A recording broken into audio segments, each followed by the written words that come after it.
Hey, welcome back to the channel. It's awesome that you're tuning in, because in this video we're going to have something pretty damn wicked. And I must say, I must give also the Chinese, or at least the sellers from AliExpress, some really good kudos for packing these things up, because it's absolutely funny in my opinion. This time it comes in this styrofoam to keep it cool, or you know, it's kind that is what happens with these wave packages from China. And in here we're having the all famous chicken nugget that you could get with the McDonald's in China. It's kind of cool, and I've seen a couple of videos and just wanted to check it out. I understand there is even a modification kit that you can get for this and make it like an 8-bit retro gaming beast. Absolutely nuts. I just want to have the complete kit with the extra bag, because this is just freaking awesome in my opinion.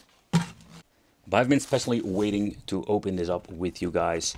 So this is actually the real licensed Tetris chicken nugget. I find a little bit of an annoying thing that we didn't have this here in my country.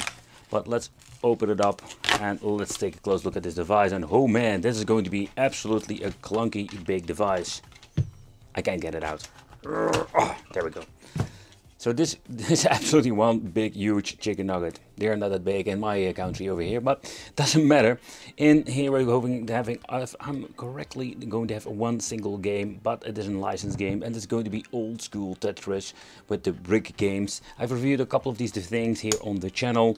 So this compartment, here we're going to find the battery. It's quite interesting that there's already a battery in it. I cannot even say that Yin Yang Wang or something. No idea how to pronounce that. In the package we're also going to have some stickers so you can customize, you can pimp your chicken nuggets. So that's one of the things that you're actually finding in here, and a quick overview of how it actually works.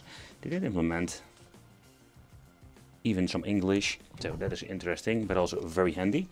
I'm not going to put any stickers on this thing, but it's kind of cool, to be honest, to find this in here. So let's also take a look into the special bag, because I needed to pay a little bit extra money for it. And this thing is kind of huge, to be honest. It's way bigger than your chicken nugget, but let's see. It comes even with a very nice cord. You can just slide it in here and bring it with you. Oh yeah, it's fashionable, absolutely. Yeah, so messing around with it, I realized, yeah, that was not a problem with the on and off switch. When you're going to be turning it on and off, then we're going to have a more like a weird boot up. It's kind of strange because you have an extra on and off switch over here. And that is kind of cool that it even has the music. Okay, so volume 1. Okay, I think there's only one particular thing. But that is pretty damn awesome that it has the music.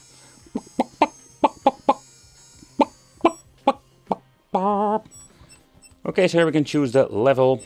Let's choose level 1. There's no high score. Alright, so let's start it. I'm pressing this button. It's a very strange combination when it comes to how you need to navigate. Okay. Okay, so it will also take some time to actually get the next block. Yeah, there's absolutely some old school times when it comes to the Tetris. And it's a very comfortable device, to be honest. Like it's quite huge, so it's so much easy to hold, even for an adult. Okay, I'm making the bleeping sound if something is moving. Okay, we have some extra sound effects when we're going to be having a line. Oh, completely messed up over there. Ha, we have another sound effect. But this is actually how it will work, and yeah. So with this button over here, we can just drop it instantly if you want to. But one thing I do notice, that when it comes to this huge rotation button, that you need to press it quite hard and quite often sometimes. But I'm getting used to it. So when there is no block and you're going to be moving, it will make a bleeping sound. No, that is. Alright. I'm completely messing it up from this point here. But the overall experience is kind of cool, and yeah man, this is so cool. This should do something worldwide with all kinds of, let's say, mini games. Of course Tetris is one of them. If you can see actually what they can make for not a lot of money. So let's open it up and let's see how this thing looks in the inside. So one of the things I wish I could buy or get in my hands is that modification kit. It has a double feeling. It's kind of cool to upgrade this thing for real 8-bit games, but take consideration there are so many cheap options out there when it comes to these like situations. And in particular when it comes to these 8-bit devices, there are so many like gazillion ways to play. So removing the screws needs to be the trick. Let's remove also the batteries. There's another thing I wanted to do. Okay, so next thing, I'm thinking I'm getting my pry tool, because there is no way of getting this open that easy. Okay, all the screws are out. I think I have all of them. Yeah, so I'm guessing I need to get my pry tools to see if I can open it up. You can see that the shells are clamped together somehow. Oh, there we Yep. Alright, there we go. We need to get the pry tool and be very gentle with this. Alright, there we go. So this is what you're going to see in the inside. Nothing much, of course, because this is like prehistoric technology. I've reviewed a couple of brick games and also did in teardown, so the technology is exactly the same. Very thin wires for the speaker, the bleep bleep speaker, to like to call it like that. The wires for the battery compartment. If you're going to be removing all of these barkers, I'm going to put them aside, because otherwise I'm going to mix them up, but it seems to be they are using all of the same ones. We can remove the PCB. There's only a micro switch on here, so nothing interesting to be honest. Let's see, I can just rip it out. If I'm going to be destroying it. No. Yeah, these supports are keeping this thing in place. There we go.